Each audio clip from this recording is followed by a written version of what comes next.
Last week, the 3-year-long Casey Anthony trial that broke the hearts of millions came to an end. The final verdict was given on July 6. The jury did not find Casey Anthony guilty of first-degree murder, aggravated manslaughter, and aggravated assault of a child, but they did find her guilty of 4 counts of perjury. We got the privilege of interviewing student Tamara Mizrahi.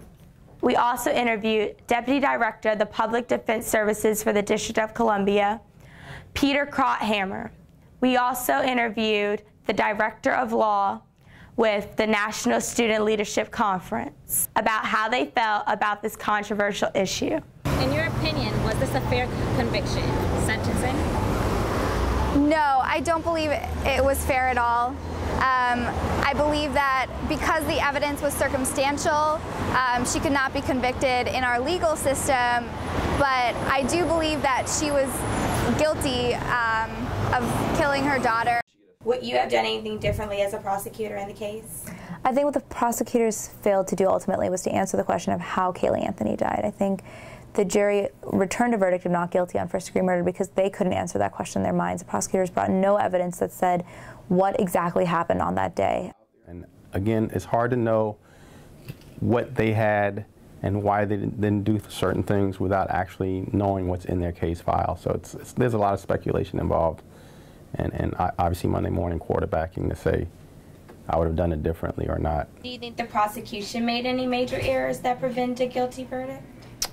I think so. I think all the attorneys were really at fault in this case for playing this out so much in the media. Do you believe that the media portrayal of the case had any impact on this?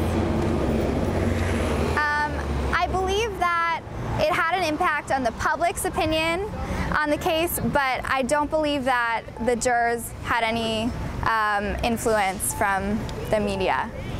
I think because the case was covered by the media in court, I was able to watch a lot of the testimony, and so I took a far more personal interest because I could see the testimony in court versus other cases that just aren't covered to that degree.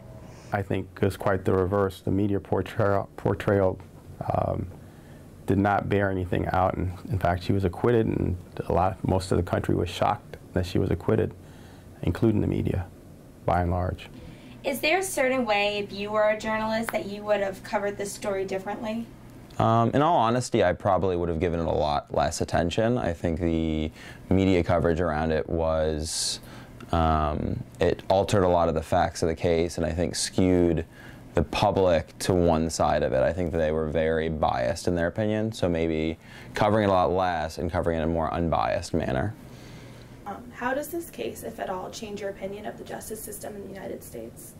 It doesn't. If anything, it reaffirms my faith in the criminal justice system in the United States, and that is that the government still has to prove someone guilty beyond a reasonable doubt, even when it seemed the media and just people watching it overwhelmingly had this woman convicted.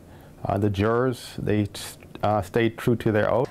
Frankly, while I might personally have some doubts about her innocence in the case, I do think in some ways the justice system really did work. The ultimate verdict of not guilty shows that the burden of proof, that idea of innocent until proven guilty, really is a high standard to meet, and by failing to meet that standard, the prosecutors didn't deserve a guilty verdict. So I really, surprisingly enough, it actually reaffirmed my faith in the system.